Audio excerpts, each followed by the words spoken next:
Five Nights at Freddy's is undoubtedly one of the most confusing game series ever made. To this very day, fans all over the entire world continually argue about which theories fit best and make the most sense. From who caused the bite of 87 to Jeremy's motive for staying in the FNaF 2 location to what the hell is even the blob to what's in the box. Controversial theories like this still continue to flood the internet and spark debates, and what I mentioned is only a sliver of the absolute minuscule details that are viewed as very crucial to the story.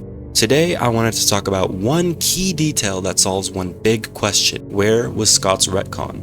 For those who don't know, Scott confirmed that in the games that he made, 1 through UCN, he had only one retcon to the story. But where? He never revealed what it was, but I believe I have the answer, my friends. You see, I'm saying this from a game developer standpoint.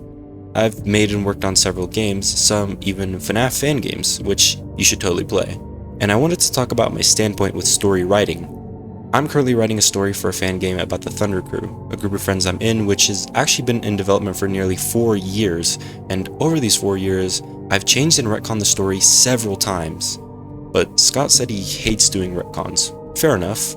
So to answer this question, we need to classify what a retcon is. 1. Design changes do not count as retcons. People say the Withers looking drastically different from the FNaF 1 animatronics is a retcon, but no, it's not. The Nightmares look different too, but Scott only confirmed one retcon, so how is this possible? 2. There needs to be evidence for this retcon. Teasers, posts, game updates all count. 3.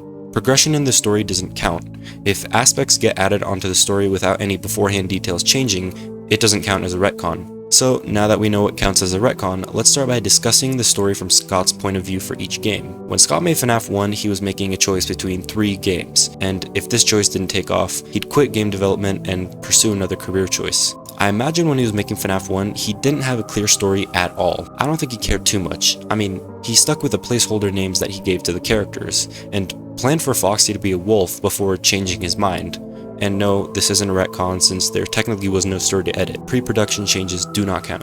Even if he had some sort of story, it wasn't concrete. Haunted animatronics tried to kill you, along with a bite of 87, likely a random detail thought of on the fly. But a well-developed story can be easily based off of this. So Five Nights at Freddy's takes off. And now Scott is on an absolute workaholic spree. Just 3 months later, after FNaF 1, he releases FNaF 2. And on top of that, a few days early to capitalize on the hype. And now there is a well-developed story. We can tell it's a prequel with extra details added, referencing a Fredbear's Family Diner and a grand reopening of Freddy Fazbear's Pizza. The story is now in full motion. Then 4 months later, FNaF 3 released, and it took the community by absolute storm. Players had it clear that by the end of their playthrough, it was the end of the series, a perfect conclusion for the series.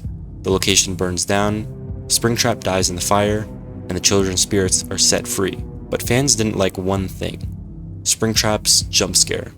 And instead of just changing it, Scott decided that it was not enough. He owed more to the fans, a final game, a final ending, and a twist at that. Do you guys remember MatPat's Dream Theory video? Nowadays, we laugh that theory off. I mean, no way that could have ever been a viable theory, right? I disagree. Today, we obviously know that's not true. It's ridiculous. But MatPat's video made so much sense, and it bothers me how well the story fit at the time. Just to recap, Scott released 3 teasers around the release of FNaF 4, which had very important clues. In the FNaF 4 minigame, why would the tiny toy Chica be missing her beak? What is seen in the shadows is easily misunderstood in the mind of a child. 4 games, 1 story. These are hints that Scott gave away to help fans uncover his plot twist, his final conclusion to the series. But this raises one question: why did the series continue after FNaF 4? We know Scott's hesitation with Sister Location.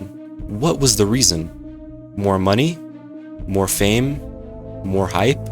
No, it was none of those. You see, my theory is that Scott planned on FNaF 4's ending to be the final plot twist ending to the series. It was all a dream. It fits so well. The first quote completely explains Toy Chica missing her beak in FNaF 2. At first, it was a design choice that Scott made to explain later on. Crying Child sees this in the minigame and then dreams about it. The second quote explains Shadow Bonnie and Shadow Freddy. Crying Child was clearly afraid of the shadows cast by Fredbear and Spring Bonnie, which then later translated into his dreams as well. And the last quote just goes really hard: 4 games, 1 story. 4 dreams, one mind. And these aren't the only details that confirm this. Why is Mangle in Elizabeth's room just a broken action figure?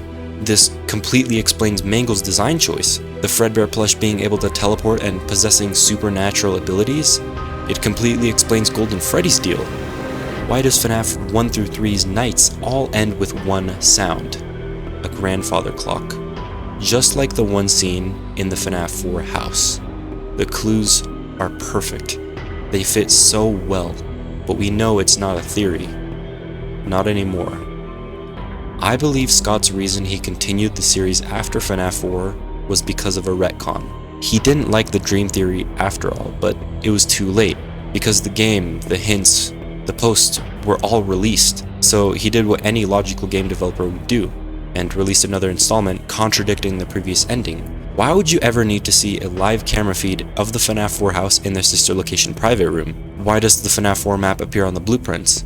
These details wouldn't make sense if the story wasn't retconned. It was there to confirm the retcon. It makes so much sense. But not everyone will agree. So let me know what you guys think. I'd love to know what you have to say, and I encourage you to start discussions in the comments, and I'll try to respond as much as I can. That'll be it for this video. Thank you all so much for watching, and I'll see you next time.